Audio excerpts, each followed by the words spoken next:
The next match we have is I think when it started piquing my interest a little bit more because I am a fan of the wrestlers that are in this one because there's a lot of connections here into the future.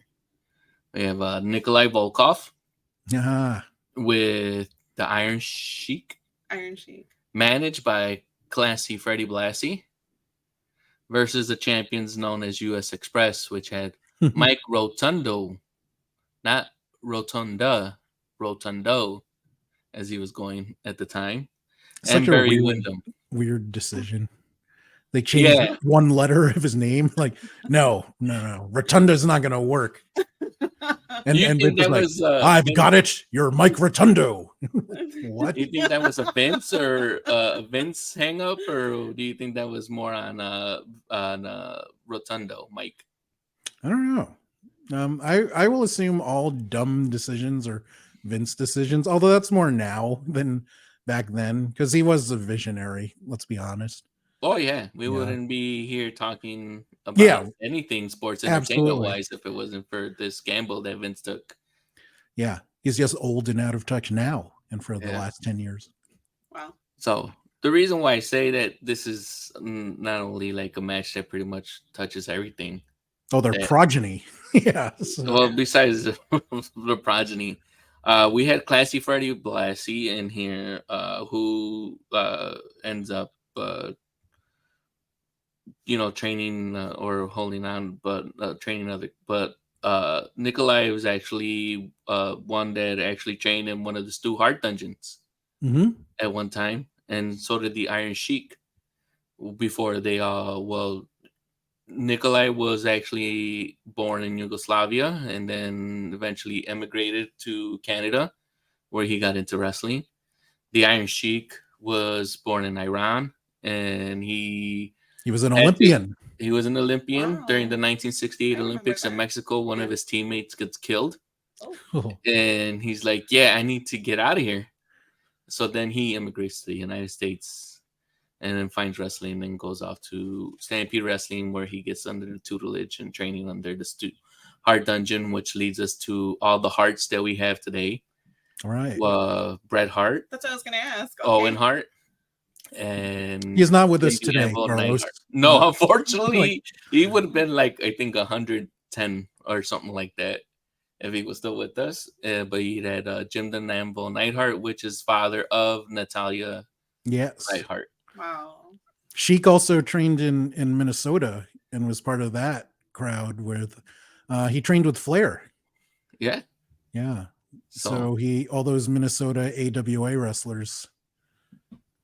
it's weird how that connection's made because you're like Stampede Wrestling and then you have AWA. Like, Yeah.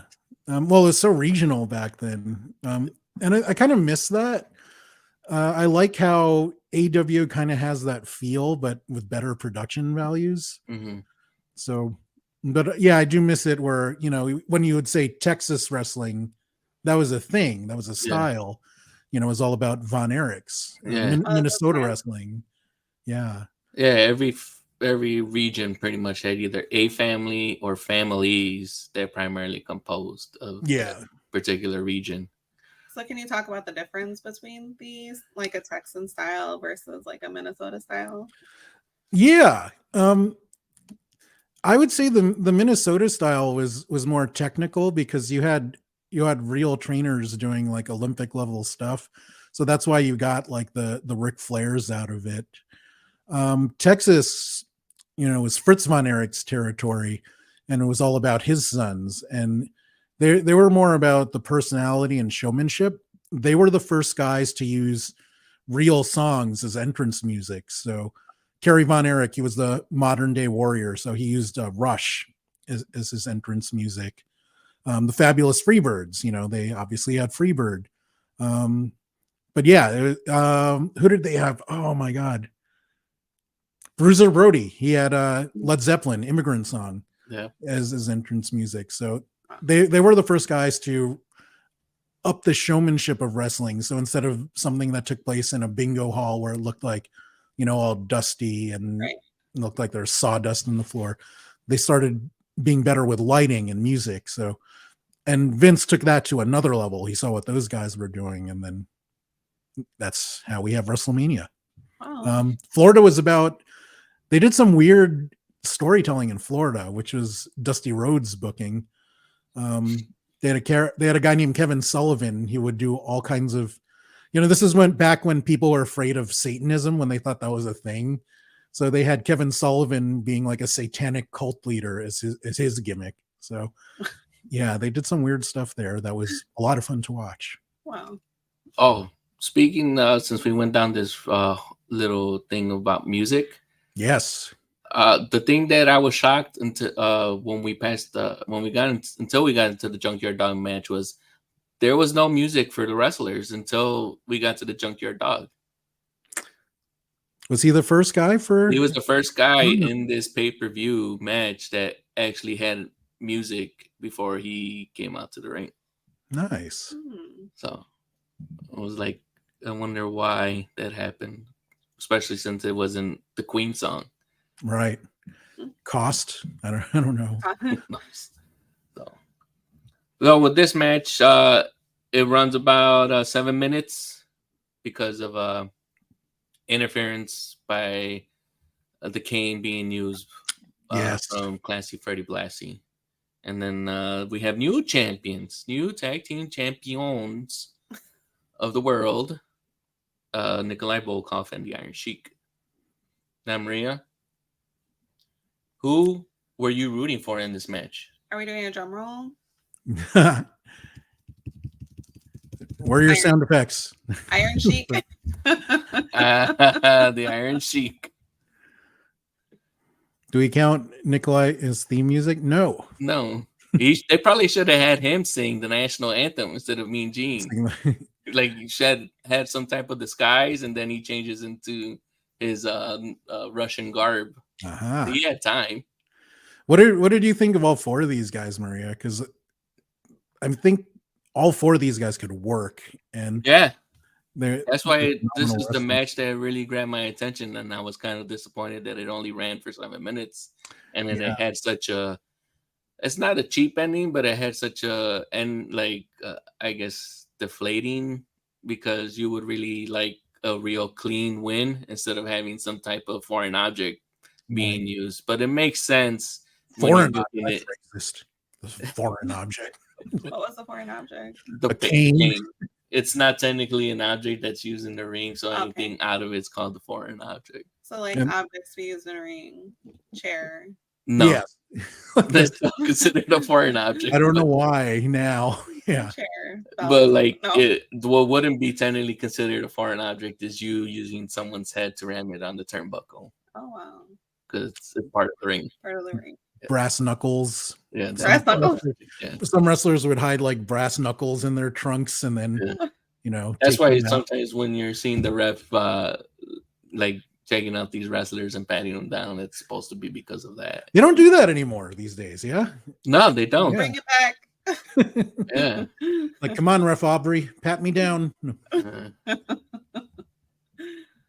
Oh, Maria? So you were going for the Sheik game? I was definitely going for the Sheik. I think that was one of my favorites for the match. What about you? Good. Yeah, this was one of my favorite matches on this one, because, you see Iron Sheik and great physique, and like we mentioned, you have Mike Rotunda, who ends up being IRS or Winai Shyster, and being involved with the company for a very long time, whether it's in the ring and outside of the ring and behind the scenes.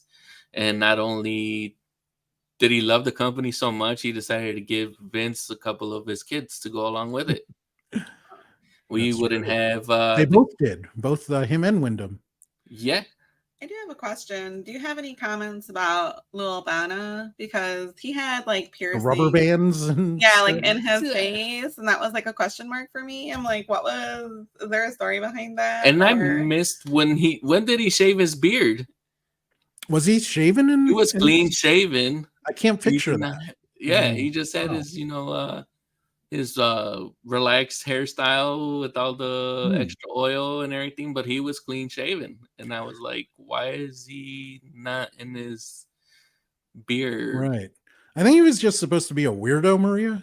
That's why he had the. I was like, Yeah. what is happening? It was really freaking me out. Yeah. I never understood why, and I don't think it was ever explained. I'm like, dude, there's a rubber band in your face. Like also a You know? curiosity for like 1982. I was just like, okay, you know, Maybe. Yeah, I mean, it just. I guess that was his gimmick. I'm gonna look or weird 84. in '84. Yeah. Did you know that Lou Albano, only reason he became a manager is because Bruno he took him to Vince Senior and told him he can't work anymore and he's hurt, but he's a great talker, so you need to make him a manager. And that's how he ended up managing all the way from like the 60s until whenever we see him. And yes, That is true. Yeah. but the show, the Super Mario show, not to be confused with the movie. There's a Super Mario show. There was a Super Mario show that Like- ran like in after- syndication after school. It was Live like a kids variety show kind of. Yeah, so they had Mario and his brother Luigi, who I don't remember Hmm. who that actor was, and they would come and introduce the show, and they would have like little hijinks that happened before it led to like the cartoon version of them getting into their adventures in the Mushroom Kingdom, or the other cartoon that they had was the Legend of Zelda cartoon. Wow, that's insane. Had no idea. It says Danny Wells was Luigi. I have no idea. That did not help me at all. Yeah. Who is Danny Wells? Jinx. Raymond, you owe my wife a Coke. He was best known for his role as Charlie, the bartender of the Jeffersons. Sure. I'm like, who? Wait, the No, I'm Jeffersons went curious. I think I into the know who bars? He is. I guess so. He was a recurring role in the Jeffersons. I feel like I know who it is. Wow. Wow, he's got awesome credits. Sanford and Son, Chips, The A-Team, The Fall Guy. Those are some amazing Whoa. shows. Yeah. Yeah, this guy sounds awesome. What was he doing making a Mario show? This was after. Oh, okay. Wow. That was his rocket to stardom. Oh, no. Mario is after. I think that's when he was washed up and. Oh, okay. Like when you're on Star Search, you're like, wait a minute. Oh wow, he was a video game actor too. I would assume. Really. Descent 3. He had Was a 1988. distinct voice that probably could have been making a few monies on the side, doing some Yeah. voiceover work. Danny Wells, the real hero of this Are episode. Are you saying that Danny Wells, besides Vince, is the one that pretty much went on to be more successful? Danny Like, Wells. by proxy of 6 Degrees of Lou Albano? Hmm. So I think the reason why the US Express, that was their tag team name, Yes. they lost this match. I think Wyndham was leaving WWF at the time, because I remember him being replaced by Dan Spivey, where they had Rotundo and Spivey as the US Express. Oh, okay. So they're like, let's just change out blonde guys. Like they have No one similar- will notice. That's not like the Vince type of Flop. thing. We would say, you know what? We have one blonde guy. Why don't we just get another blonde guy and we'll just keep it like that? Yeah. Go sell it, gorilla. Wyndham went on to have amazing matches in Oh, yeah. He did. NWA, and he was one of the Four Horsemen for a while. Yes, he was. Some people consider that the best iteration of the Horsemen, because all of them could work. Yep. And yeah, they both have children that are wrestling today.